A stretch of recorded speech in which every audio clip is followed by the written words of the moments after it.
World history के lecture देख रहे हैं दोस्तों हम लोग। और आज हम कोरियन वॉर के बारे में देखेंगे, समझ गए? तो कोरियन वॉर के बारे में जानेंगे, क्या था कोरियन वॉर, कोरियन पेनिनसुला। छोटा सा ही लेक्चर होगा, 25 लेक्चर की सीरीज है दोस्तों। एक 22वां लेक्चर है ये, तो टोटल आज 22 लेक्चर हो जाएंगे। 3 लेक्चर बचे हैं, तो चलिए आगे बढ़ते हैं। ट्विटर पे मैं आ गया हूँ, ये रही मेरी आईडी, और हमारे चैनल को सब्सक्राइब करना ना भूलें। गुरु दक्षिणा है ये, आपको 1 सेकंड लगेंगे खाली। फिर बेल आइकन दबाएं ताकि आपको नोटिफिकेशन मिलती रहे। स्टडी ग्लोस हमारा टेलीग्राम चैनल है, तो यहाँ पे आपको पीडीएफ्स जो है वो मिल जाएगी, तो इसको सब्सक्राइब करना ना भूलें। देखिए, ये वर्ल्ड वॉर टू नहीं होगा, है ना, ये आफ्टर मैथ आप लिख सकते हैं, world war two, aftermath of world war two. तो कोरियन वॉर की बात करें तो ये 25 जून 1950 को शुरू हुआ और जुलाई 1953 में खत्म हुआ। मतलब ये टोटल 3 साल चला, है ना। वैसे तो भीषण युद्ध एक ही साल तक हुआ था, लेकिन टॉक्स जो है वो अगले 2 साल तक चली, ठीक है। और अल्टीमेटली 1953 में हम देखते हैं कोई पीस एग्रीमेंट साइन नहीं हुआ, आर्मस्टीज साइन है। मतलब अभी भी नॉर्थ कोरिया साउथ कोरिया ना युद्ध में है। जो वहां का डीमिलिटराइज्ड जोन है ना, वो आज तक का, अभी तक का सबसे बड़ा डीमिलिटराइज्ड जोन है। बहुत सारे सोल्जर जो है वो लगे रहते हैं, ठीक है। तो अब हम बात करते हैं कोरियन वॉर की। तो जैसा कि मैंने बताया कि 1950 में शुरू हुआ और 1953 में 3 साल तक चला ये, ठीक है। और ये कोरियन पेनिनसुला के लिए था। ये कोल्ड वॉर का सबसे पहला इंपॉर्टेंट इवेंट था, जिसमें सोवियत और अमेरिका आपस में भिड़ गए। 1949 में सोवियत ने ऑलरेडी न्यूक्लियर बॉम्ब जो है वो, न्यूक्लियर वेपन जो है वो डेटोनेट कर दिया था। मतलब डेटोनेट तो सही एग्जैक्ट वर्ड नहीं, मतलब न्यूक्लियर टेस्ट उन्होंने कर लिया था। तो न्यूक्लियर वेपन्स सोवियत के पास भी आ गए थे, और इधर अमेरिका के पास तो न्यूक्लियर वेपन था ही।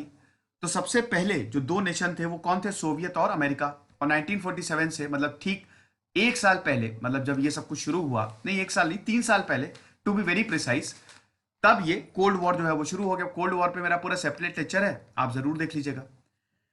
तो ये सोवियत और अमेरिका का पहला मौका था जब दोनों आपस में भिड़े थे, ठीक है। और इनकी एयरफोर्स तो बिल्कुल डायरेक्टली भिड़ी थी। कोल्ड वॉर में तो इनडायरेक्ट फाइट हुई थी, प्रॉक्सी वॉर हुआ था, लेकिन इनकी एयरफोर्स तो डायरेक्टली भिड़ गए थे। आप समझ रहे हैं? तो सबसे पहले मैप में देख लेते हैं। ये तो अभी अभी इसको हम देखेंगे। ये आप पहले देख लीजिए जापान। देखिए, जापान की बात करें, कोरियन पेनिनसुला ना पहले चाइना के पास था, ठीक है। ये है ना, ये आप देख रहे हैं कोरियन पेनिनसुला। जापान ने 1894 में, मैंने आपको बताया था जापान के बारे में पूरा वर्ल्ड वॉर टू में, ठीक है। 1894 में जापान ने कोरिया को अपने कब्जे में ले लिया, और 1900, मतलब वर्ल्ड वॉर वन आते आते कोरिया पूरा जापान के पास आ गया। तो पूरा जो कंट्रोल था पहले चाइना के पास था, फिर कोरिया जो है वो जापान के पास आ गया। और ये कोरियन पेनिनसुला के लिए हमेशा से ही लड़ाई रही है, ठीक है। तो जापान इसको कंट्रोल करता था। तो पहले तो नॉर्थ कोरिया और साउथ कोरिया का कोई मतलब ही नहीं था, कोरिया पूरा एक था, ठीक है। और जापान इसको रूल करता था। फिर सेकेंड साइनो जापानीज वॉर शुरू होता है 1937 में। 1937 से लेकर 1945, मतलब वर्ल्ड वॉर टू में ही ये सबड्यू हो गया था।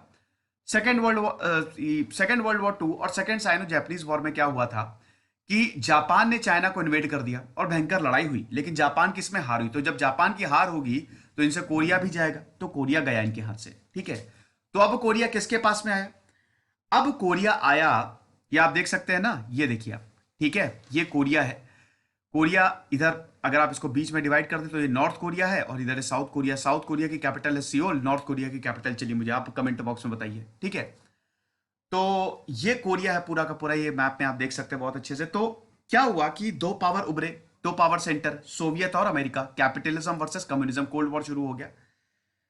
अब हुआ क्या कि यहां पे भी दोस्तों कम्युनिज्म और कैपिटलिज्म की ही लड़ाई है, ठीक है। सोवियत ने, हम ये देखते हैं कि कोरिया को इन्वेड कर दिया, ठीक है। और ये 1950 में नहीं हुआ था, 1947 में ही हुआ था। 1945 में क्या हुआ था, कोरियन पेनिनसुला, ये 38th पैरेलल लाइन जो नॉर्थ कोरिया और साउथ कोरिया को डिवाइड करती है ना, बिल्कुल बीच से जाती है, ठीक है। यहां से बिल्कुल ये ऐसे जाती है, अरे क्या बात है, बिल्कुल सही। तो ये 38th पैरेलल लाइन कहते हैं, जो कि नॉर्थ कोरिया और साउथ कोरिया को डिवाइड करती है, ठीक है ना। तो हम ये देख रहे हैं कि 1945 जैसे ही वर्ल्ड वॉर टू खत्म हुआ, तो सोवियत ने इन्वेड कर दिया किसको? नॉर्थ कोरिया को, और इधर अमेरिका के पास साउथ कोरिया। तो कोरियन पेनिनसुला जो है वो वर्ल्ड वॉर टू के बाद, एक कोरिया था किसके पास? अमेरिका के पास था, जो साउथ वाला था, और नॉर्थ वाला जो था वो रशियंस के पास था, सोवियत के पास था। आप समझ रहे हैं? उसके बाद आता है 1948 का दौर। 1948 में कोरिया में इलेक्शन हुए, साउथ कोरिया में इलेक्शन हुए और आ गए सिंग मेन री, ये चुन के आ गए। ठीक है, बहुत ही बड़े लीडर थे ये। और इधर नॉर्थ कोरिया में तो किम इल सुंग की तो सरकार थी ही। ठीक है, ये पिताजी हैं किम जोंग उन के, तो इनकी तो सरकार थी ही। अब हम ये देख रहे हैं कि ये दोनों क्या हुआ, ये दोनों ही कह रहे थे नॉर्थ कोरिया में, ये डिक्टेटर थे, किम इल सुंग जो है वो डिक्टेटर थे और इधर सिंग बेंगरी इलेक्शन से जीत के आए थे। देखिए, जहां जहां अमेरिका ने कब्जा किया वहां डेमोक्रेसी तो आई, वहां पे ज्यादा समृद्धि आई, वहां पे कैपिटलिज्म आया, तो लोगों को इंजॉयमेंट, जो उनके राइट्स थे, लोगों ने इसको एंजॉय किया। ये तो बिल्कुल आप सच कह रहे हैं, ये बिल्कुल सच बात है। लेकिन जहां पे सोवियत गया वहां पे कम्युनिज्म आया, और कम्युनिज्म का अब प्रैक्टिकली कम्युनिज्म को पूरी तरीके से लागू करना बहुत मुश्किल है। जहां जहां कम्युनिज्म गया है वहां वो अल्टीमेटली वो डिक्टेटरशिप में ही तब्दील हुआ है। ठीक है, वन पार्टी रूल। तो जहां पे सोवियत गया वहां पे प्रॉब्लम बहुत ज्यादा थी। तो हम ये देख रहे हैं, ये सिंग मेन री जो कि साउथ कोरिया के लीडर बने, और किम इल सुंग, ये दोनों ही क्या थे, दोनों ही ये कह रहे थे कि कोरिया एक है। तो दोनों की एक बात में तो सहमति थी कि कोरियन पेनिनसुला एक है, अलग अलग है नहीं। तो हम एक साथ रूल करेंगे। लेकिन यहां पे अथॉरिटी किसकी होगी, सिंग मेन री की जो कि साउथ कोरिया के थे, कि किम इल सुंग की? यह विवाद था। किम इल सुंग चाहते थे कि पूरा कोरिया उनका और वो रूल करें, और सिंग मेन री चाहते थे कोरिया पे वो रूल करें। आप समझ रहे हैं? अब क्योंकि साउथ, अभी मैंने बताया कि साउथ कोरिया में ये अमेरिकन, यहां पे इलेक्शन इसीलिए हुए क्योंकि अमेरिका के पास था ये साउथ कोरिया। ठीक है ना, अमेरिकन गवर्नमेंट का पूरा सपोर्ट था, इसीलिए इलेक्शन हुआ, वरना तो इलेक्शन होता ही नहीं। और नॉर्थ कोरिया में तो खैर डिक्टेटरशिप थी और रशिया का पूरा सपोर्ट था। आप समझ रहे हैं? अब हम ये देखते हैं कि फर्स्ट फेज कोरियन वॉर का शुरू होता है। ठीक है, यहां पे क्या हुआ कि नॉर्थ कोरिया ने इन्वेड कर दिया किसको, साउथ कोरिया को, 25 जून 1950 में। अल्टीमेटली 25, इससे पहले भी बहुत लड़ाइयां हुई, बहुत खून बहा। ठीक है, लेकिन कोरिया को यूनिफाई करने के लिए नॉर्थ कोरिया के किम इल सुंग ने बोला हटाओ सब कुछ, सबको इन्वेड करो, सबको अब यूनिफाई करेंगे। तो यहां पे साउथ कोरिया जो कि अमेरिका के पास था, नॉर्थ कोरिया ने इसको इन्वेड कर दिया। और आप देख सकते हैं ना, ये पुसान को छोड़ के पूरा का पूरा जो कोरिया है वो नॉर्थ कोरिया के पास आ गया था। और इनको किसकी बैकिंग थी, सोवियत की बैकिंग थी इनको। लेकिन अभी तक चाइना जो है वो वॉर में नहीं कूदा है। चाइना तो अभी खुद ही आजाद हुआ है ना, 1949 में आजाद, मतलब इन द सेंस कि चाइना में खुद ही अभी कम्युनिज्म आया है। ठीक है, तो अभी तो चाइना को भी संभलने में टाइम लगेगा। लेकिन चाइना का भी ये पहला, चाइना में जो कम्युनिस्ट पार्टी थी उसका भी ये पहला युद्ध था। ठीक है, तो अब हम ये देख रहे हैं कि नॉर्थ कोरिया ने साउथ कोरिया को क्या हुआ, इन्वेड कर दिया। ठीक है, अब उस समय यूनाइटेड नेशंस ऑलरेडी बन चुका था, वहां पे पास होता है रेजोल्यूशन। ठीक है, यूनाइटेड नेशंस में रेजोल्यूशन पास हुआ, यूएसएसआर वीटो नहीं कर पाया। और हम ये देख रहे हैं कि जब ये यूनाइटेड नेशंस ने रेजोल्यूशन पास किया तो उसमें 21 देशों की कोएलिशन बनाई गई जो अमेरिका लीड कर रहा था। हालांकि इसमें 70 to 80% अमेरिका की ही हाथ था। अमेरिका, क्योंकि अमेरिका साउथ कोरिया को सपोर्ट कर रहा था और साउथ कोरिया पे अब इन्वेजन हो गया। और यह भी डर लग रहा था ना कि देखिए, मैंने आपको बताया था कोल्ड वॉर में कि ये कम्युनिज्म क्या था, कि जब कम्युनिज्म फैल रहा था तो अमेरिका बहुत खतरे में आ गया था। अमेरिका को बहुत डर था, क्योंकि इधर हम देखते हैं कि चाइना, सोवियत में कम्युनिज्म आ गया, फिर चाइना कम्युनिस्ट हो गया, फिर वियतनाम कम्युनिस्ट, फिर इधर कोरिया में कम्युनिज्म, फिर इधर क्यूबा में। तो अमेरिका को लगा कि यार ये तो हर जगह एक गिरेगा तो सब गिरेंगे, जिसको डोमिनो इफेक्ट बोलते हैं। आप समझ रहे हैं कि यहां पे एक जगह कम्युनिज्म आया तो ये हर जगह कम्युनिज्म फैलेगा, तो इसको यहीं रोक दो। ठीक है, तो हम ये देख रहे हैं कि अमेरिका की हवा टाइट हो गई। तो अमेरिका ने क्या बोला, अमेरिका ने यूनाइटेड नेशंस में बाकायदा पूरी कोलिशन फोर्स बनाई। यूनाइटेड नेशंस का पूरा क्या अमेरिका का ही लीड कर रहा था। ठीक है, और ये पहला मौका था जब यूनाइटेड नेशंस ने अपनी फोर्स भेजी। जैसे लीग ऑफ नेशंस क्या हुआ था, लीग ऑफ नेशंस बिल्कुल फेल्ड नेशन था। ठीक है, उसको तो अमेरिका ने ज्वाइन ही नहीं किया था। ठीक है, और उसके बाद कोई ज्यादा वहां पे मतलब इतना कुछ था भी नहीं वहां पे कि ना कोई सैंक्शंस लगा सके। ये मैंने आपको बताया था, league of Nations after math of world war one के मेरा पूरा सेपरेट लेक्चर देख लीजिएगा। ठीक है, लेकिन यूनाइटेड नेशंस की खुद की आर्मी थी।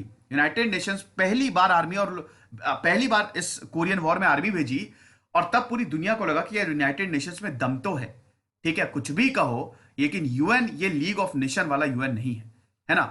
तो अमेरिका ने बाकायदा पूरी फिर अपनी आर्मी को इकट्ठा किया, और उसके बाद अमेरिका और बाकी जो 21 देशों की आर्मी थी यूनाइटेड नेशंस की तरफ से, वो फिर जापान से होते हुए साउथ कोरिया में जाते हैं। ठीक है, जब साउथ कोरिया में घुसे, एक साइट से डगलस मैक आर्थर, जो कि बहुत ही फेमस जनरल थे अमेरिका के, जिन्होंने वर्ल्ड वॉर 2 में भी जीत दिलाई थी, एक साइड से पीछे ढकेलना कोरिया को, नॉर्थ कोरिया की आर्मी को शुरू करते हैं।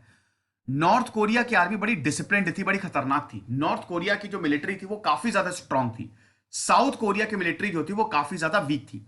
तो इसीलिए नॉर्थ कोरिया आसानी से, फर्स्ट फेज में क्या हुआ, 4 फेजेस हैं इसके, फर्स्ट फेज में क्या हुआ, आसानी से नॉर्थ कोरिया जो है वो पूरा सियोल तक चला गया। सियोल को 4 बार कब्जा किया गया है इस पूरे युद्ध में। आसानी से सियोल पे कब्जा और पूरा नॉर्थ कोरिया पे कब्जा, पूरा कोरियन पेनिनसुला पे नॉर्थ कोरिया ने कब्जा कर लिया। लेकिन जब अमेरिका आया, यूनाइटेड नेशंस की फोर्स के साथ अमेरिका आया, तो एक साइड से इनको पीछे ढकेलना शुरू किया।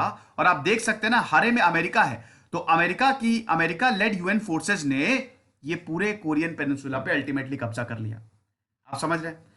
अब दोस्तों हम क्या देख रहे हैं, अब हम ये देख रहे हैं कि पहले तो नॉर्थ कोरिया ने साउथ कोरियंस को ढकेला, फिर अमेरिका की मदद से अब नॉर्थ कोरिया पीछे हटा, ठीक है, और सोवियत भी पीछे हटा, और अमेरिका के वेपन जो थे वो भी मतलब काफी स्ट्रांग थे, ठीक है। लेकिन दोस्तों दिक्कत यहां पे, इतनी दिक्कत काफी ज्यादा थी। यहां पे गलती क्या हुई कि यालू रिवर को डगलस मैकार्थर ने क्रॉस कर दिया। ये यालू रिवर आप देख रहे हैं, ये चाइना के यहां से बाउंड्री रखती है। और जब यालू रिवर को, यहां पे साफ साफ निर्देश ये थे, उस समय जो प्रेसिडेंट थे हेनरी एस ट्रूमैन, उनके साफ साफ ये संदेश था कि यालू रिवर को मत क्रॉस करना क्योंकि चाइना फिर हम पे हमला कर देगा। लेकिन यहां पे कुछ ऐसी सुनी नहीं, और डगलस मैकार्थर जो है वो यालू रिवर की ओर चले गए। और उसके बाद चाइना भी वॉर में कूद गया। और जब चाइना वॉर में कूदा दोस्तों, तब कोई कुछ कर पाया ही नहीं।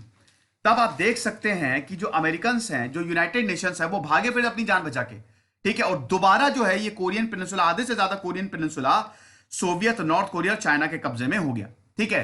लेकिन दोस्तों प्रॉब्लम बहुत ज्यादा थी, ये तीसरा फेज था, ठीक है। प्रॉब्लम बहुत ज्यादा थी, जब कम्युनिस्ट आगे बढ़ रहे थे, अमेरिका पीछे जा रहे थे, और अमेरिका को भारी नुकसान झेलना पड़ा, ठीक है। बहुत भारी नुकसान हम देखते हैं अमेरिका को झेलना पड़ा। कि अक्टूबर 1950 में चाइना वॉर में कूद गया था, ठीक है। और सियोल को 1951 तक चाइना ने कैप्चर कर लिया था, ठीक है। अब क्या करें? अब यहां पे दोस्तों प्रॉब्लम बहुत ज्यादा थी, क्योंकि यहां पे अमेरिका को नुकसान झेलना पड़ रहा था, तो चाइना को भी नुकसान झेलना पड़ रहा था। अब यहां पे प्रॉब्लम बहुत ज्यादा थी, तो फाइनली हेनरी एस ट्रूमैन ने बोला कि अब बहुत ज्यादा वॉर नहीं कर सकते, और अब हम बैठ के मसला सुलझाते हैं। बैठते हैं, समोसा वड़ा पाव खाते हैं, और उसके बाद मसला सुलझाते हैं, वरना प्रॉब्लम हो जाएगी। तो फिर हम देखते हैं कि इधर चाइना और अमेरिका जो है वो टेबल पे है ना। डगलस मैकार्थर को बोला कि नहीं अब मत करो, बस अब शांत हो जाओ, और अब बातें चल रही हैं। तो ये 2 साल तक हम देखते हैं, 1951 से लेकर 1953 तक 2 साल तक नेगोशिएशन चली है, ठीक है। और अल्टीमेटली हम देखते हैं कि 27 जुलाई 1953 को आर्म्स ट्रीज साइन हुआ है, यानी कि अभी भी टेक्निकली नॉर्थ कोरिया और साउथ कोरिया युद्ध में है, लेकिन ये आर्म्स ट्रीज साइन हुआ और ये युद्ध को बंद किया गया। जो प्रिजनर्स ऑफ वॉर थे वो कहीं पे भी रह सकते थे, नॉर्थ कोरिया में भी रह सकते थे, साउथ कोरिया में भी रह सकते थे। 38th पैरेलल लाइन जो है, जो मैंने अभी आपको दिखाई, भी मैं आपको दिखाऊंगा, ये है 38th पैरेलल लाइन, ठीक है। ये जो है ये डिवीजन था, ये ऊपर वाला है कौन सा आपका नॉर्थ कोरिया, और नीचे वाला है आपका साउथ कोरिया। आप समझ गए? तो ये सब कुछ हुआ। और ये सबसे बड़ा, ये जो आप देख रहे हैं ना, 2 मील वाइड, मतलब लगभग काफी बड़ा जो है, ये डीमिलिटराइज्ड जोन है, ठीक है। बहुत बड़ा डीमिलिटराइज्ड जोन है। इसके इधर ये आप देख सकते हैं 4 किलोमीटर टोटल है, 4 किलोमीटर तक कोई आ जा नहीं सकता। यहां पूरी आर्मी जो है, ये 2 किलोमीटर नॉर्थ कोरिया के पास और 2 किलोमीटर इधर साउथ कोरिया के पास, और ये बीच में लाइन है, ठीक है, जिसको डीएमजेड, इस पूरे एरिया को डीएमजेड कहते हैं, ठीक है, डीमिलिटराइज्ड जोन। और ये वाली जो लाइन है ना सेंटर में, इसको एमडीएल, मिलिट्री डिमार्केशन लाइन कहते हैं। ये वाली जो लाइन है, ठीक है, इसको है एमडीएल। और ये नॉर्थ है, ये साउथ है। तो 4 किलोमीटर एरिया पे कोई आ जा नहीं सकता। और अभी भी यहां पे सबसे ज्यादा, दुनिया की सबसे ज्यादा आर्मी यहां पे लगी हुई है, ठीक है। तो अभी भी नॉर्थ कोरिया और साउथ कोरिया में कोई एग्रीमेंट साइन हुआ ही नहीं है, मतलब अभी भी ये युद्ध में है, ये खाली आर्मस्ट्रीज साइन हुआ है। अरे यार, ये तो आपको कैपिटल अब पता ही चल गई, प्योंगयांग, ठीक है। तो नॉर्थ कोरिया की कैपिटल है प्योंगयांग।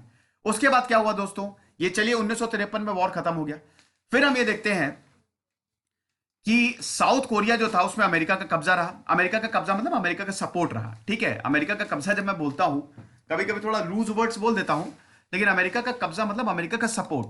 और नॉर्थ कोरिया को सोवियत का ही रहा। चाइना आज भी नॉर्थ कोरिया को सपोर्ट करता है, लेकिन नॉर्थ कोरिया में डिक्टेटरशिप रही किम इल सिंह की। फिर उसके बाद अभी उनके बेटे किम जोंग उनकी सत्ता है। नॉर्थ कोरिया में डेमोक्रेसी है नहीं।